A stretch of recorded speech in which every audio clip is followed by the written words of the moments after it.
তামিলনাড়ুর রাজনৈতিক তরজা তুঙ্গে থালাপতি বিজয়কে সমর্থন করায় কংগ্রেসের হাত ছাড়ছে ডিএমকে, শক্তি কমছে ইন্ডিয়া জোটের। তামিল রাজনীতিতে নবাগত অভিনেতা বিজয় থালাপতির দল টিভিকে সরকার গঠনে কংগ্রেসের সমর্থনকে কেন্দ্র করে সংঘাতপূর্ণ পরিস্থিতি তৈরি হয়েছে ইন্ডিয়া জোটের। কংগ্রেস তথা ইন্ডিয়া জোটের সঙ্গ ছাড়ার কথা ঘোষণা করল বিদায়ী মুখ্যমন্ত্রী এম.কে. স্টালিনের দল ডিএমকে। সংসদে তারা কংগ্রেসের সঙ্গে কোনো সমন্বয় করবে না বলে জানিয়ে দিয়েছেন ডিএমকের প্রধান। স্টালিনের বোন তথা লোকসভা ডিএমকে নেত্রী স্পিকারকে চিঠি লিখে অনুরোধ করেছেন যাতে দলের 22 সাংসদদের আসন বিন্যাস তাদের প্রাক্তন মিত্রদের অর্থাৎ বিজেপি বিরোধী জোট ইন্ডিয়ার পাশে বর্তমান অবস্থান থেকে পরিবর্তন করা হয়।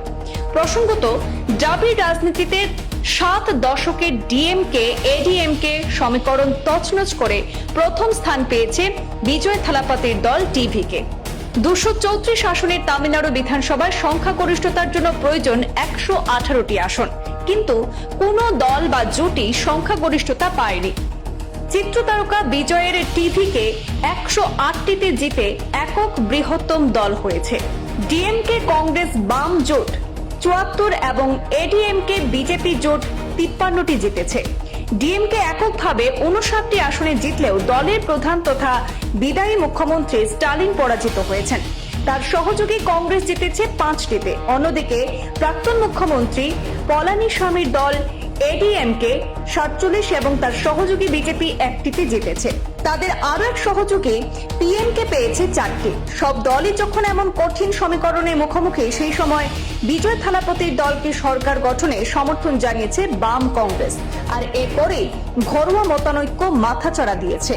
ডিএমকের 22 সাংসদ কংগ্রেস থেকে সমর্থন প্রত্যাহার করে নেওয়ায় শক্তি আরো কমল ইন্ডিয়া জোটের। ব্যুরো রিপোর্ট, পূর্বাঞ্চল প্রতিদিন। হ্যালো গাইস, আপোনালোকে এই ভিডিওটো চাই গমেই পালে যে তামিলনাডুৰ ৰাজনৈতিক মত কংগ্ৰেছ থেকে সমৰ্থন ডিএমকেৰ। যদি ভিডিওটো চাই ভাল লাগিল তেনেহ'লে চেনেলটো অৱশ্যই ছাবস্ক্ৰাইব কৰিব আৰু ভিডিওটো অন্যজনৰে দেখাৰ সুযোগ কৰি দিব।